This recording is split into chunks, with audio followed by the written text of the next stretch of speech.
सपाटे मारताना रनिंग करताना दम लागतो, सगळ्यांनाच लागतो, पण ज्याची कॅपॅसिटी जास्त तो जास्त पळू शकतो, जास्त सपाटे मारू शकतो.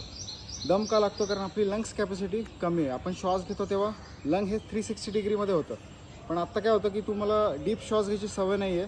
त्यामुळे आता समजा श्वास घेतला तर लंग्स एवढंच होतं, काहींचं एवढं होतं, ते इट्स लाईक अ बलून. त्यामुळे श्वास इथले जे लूप्स आहेत ते बंद होतात. तुमची कॅपॅसिटी आहे पण ते लूप्स पूर्ण डीप श्वास न घेतल्यामुळे ते बंद होतात. कारण आपल्या आतमध्ये लंग्समध्ये डीप रिसेप्टर्स आहेत, ते म्हणजे श्वास घेतात तेव्हा रिसेप्टर्स कामाला येतात.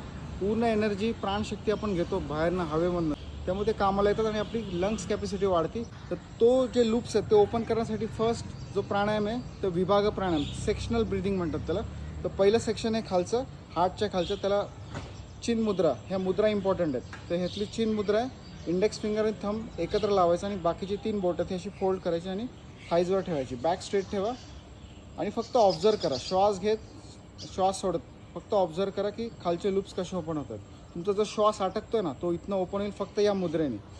ब्रीद अँड ब्रीद आउट. ही प्रॅक्टिस करून बघा आणि मला सांगा तुम्हाला काय फरक जाणवतं का. जय श्रीराम.